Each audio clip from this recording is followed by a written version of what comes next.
Well, thank you for that very flattering introduction. Wow. Congrats, anti-aging medicine. It has come a long way from 20 years ago where we met in that small room. It was kind of fly-by-night. Nobody recognized us. And we knew we were on to something big. And congratulations to the founders.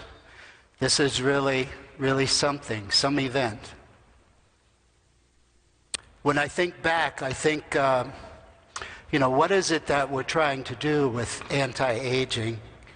And as you struggle with your career in anti-aging, how you might voice this to your patients, I think we all encounter the same obstacle. The obstacle is one of credibility, believability. You're going to say to your client, I can affect the way that you age.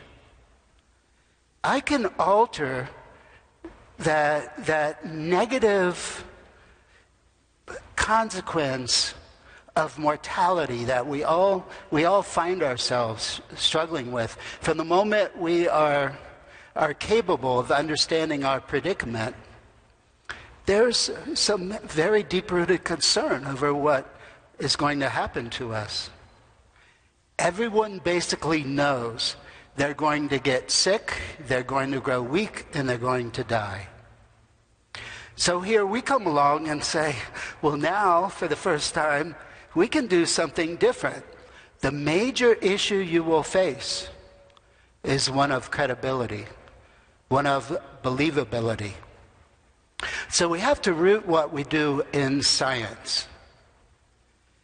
And like every good workman, if you want to accomplish a task, you have to have good light on your workbench.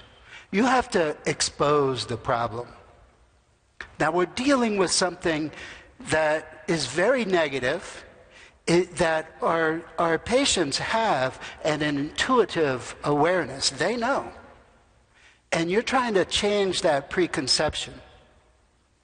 You have to expose how and why we age, and you have to document. You have to have a metric.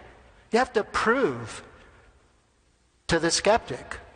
You have to be able to win an argument on 60 Minutes because the deck is stacked against you from the beginning. So how are you going to do this? Well, I will hold an eternal debt to the American Academy of Anti-Aging Medicine for giving what I do a name, for giving it some credibility, at least among certain circles, some credentialing that this is indeed possible. So what I want to do today is talk to you about something that is, I think, the biggest breakthrough in the history of the 20 years that I've been involved in anti-aging.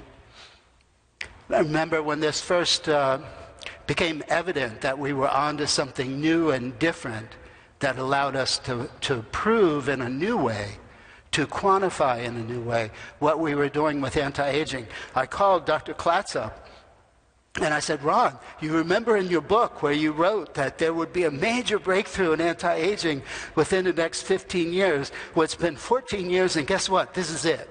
I found it. And Ron said, well, I don't know, Al. You may be onto something, but I don't know. We'll have to wait and see. So that's been 6 years ago now, and we have lots more evidence that I intend to go over with you tonight, that I hope I convince you that this is the breakthrough that gives anti-aging a whole new credibility.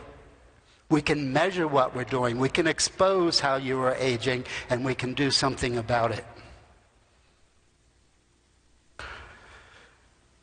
So, this telonutritioneering, big pearl-handled word, but it's really just about using nutrition to affect the way that our DNA plays out the aging program. It is part of My purpose today, to show you that there's a new way of thinking about the way that the DNA controls our lives.